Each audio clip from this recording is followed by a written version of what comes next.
खटीमा के सीमांत सुरईवन क्षेत्र में स्थित बाबा भारामल समाधि स्थल मंदिर के महंत हरिगिरी महाराज और सेवादार रूप सिंह बिष्ट की बीती 4 जनवरी की मध्य रात्रि को हुई निर्मम हत्या और लूट की वारदात का पुलिस ने खुलासा कर दिया है। उधम सिंह नगर के पुलिस अधीक्षक मंजुनाथ टीसी ने सीमांत झनकैया थाने में प्रेस कॉन्फ्रेंस कर उक्त मामले का खुलासा किया।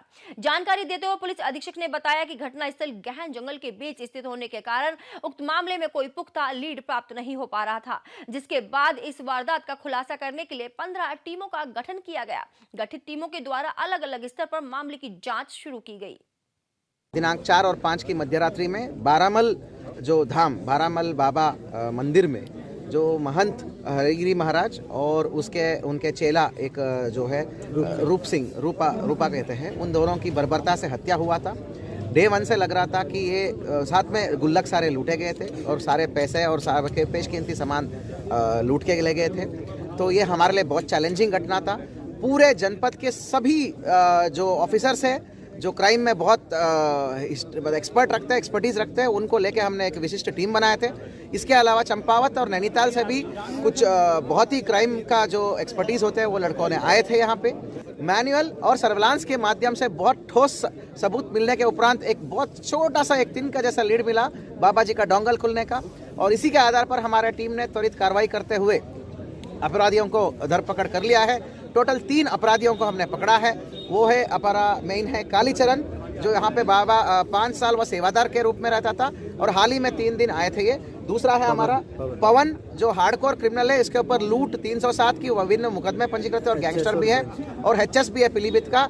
और उसके बाद रामपाल, जिसको ओघा बाबा बोलते हैं, ओगर बाबा बोलते हैं, वो शमशान घाट में रहता है पीलीभीत में, पीलीभीत जिला में है। यही जनकैया से थोड़ा ही दूर में गांव में है, एक पीलीभीत जिला में एक शमशान घाट में रहता है।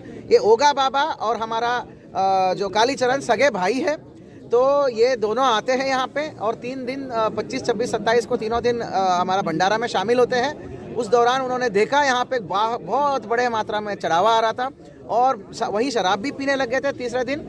तो तब जाके बाबा ने इनको डांट टपट करके भगा भी दिया था। उस बात को खुन्नस भी रखते थे और इन्होंने तभी योजना बनाया था कि इस पे संपत्ति भी लूटेंगे और बाबा को भी पीटेंगे, ये इनका मकसद था। इसी के प्रकार वो पवन को जोड़ते हैं, जो अपराधी है, शातिर अपराधी है। 4 और 5 की शाम तक भी यहाँ पहुँच गए थे। पैदल चलते चलते वहाँ जाके डंडे वहीं से तोड़े, एक कुल्हाड़ी और एक टॉर्च ले गए थे और कुछ सामान ले गए थे। बस वहीं से डंडे तोड़ के उन्होंने बर्बरता से हत्या भी की और सारे संपत्ति लूटा इन्होंने। और आज ये घटना का सफलतापूर्वक अनावरण के बाद, तो जैसे ही इन्होंने इसका वो कबूल किया, क्या बोलते हैं उसको, उन्होंने क्राइम को एक्सेप्ट किया, उसके बाद क्राइम का रिकंस्ट्रक्शन किया गया है। जहाँ पर इन्होंने भी कैंप किया था, शराब पिए थे, उसके बाद वहाँ पे जहाँ वारदात किया था, आग जलाए थे, वो सारी घटनास्थल चिन्हित हो चुका है। उसके बाद जहाँ पर इन्होंने बाबा जी का जो मतलब एक कपड़ा है, जो मतलब क्या बोलते हैं उसको, अंगोछा बोलते हैं, अंगोछे में सारे पैसे लेके आए थे। वो अंगोछा, बाबा जी का बैग, डोंगल, और लोग जो मन्नत मांगते हैं ना, वो मन्नत मानने वाला पर्चियाँ, वो सब जो थे वहाँ पे, उस समय तो वहाँ कुछ नहीं कर पाए, वो सब इकट्ठे करके लेके आए थे और पैसा छोड़ के बाकी सब वहाँ डंप किए थे जंगल में। वो सारे चीज़ें अंडर वीडियोग्राफी रिकवरी कराया हमने। टीम को मेरी तरफ से बहुत बहुत धन्यवाद और मेरे तरफ से 2500 रुपये का कैश रिवॉर्ड है। माननीय डीआईजी महोदय ने 5000 रुपये का कैश रिवॉर्ड घोषित किया है। इस अपराध से वो निर्णय की मौत का दूर तक कोई लेना देना। Thank you.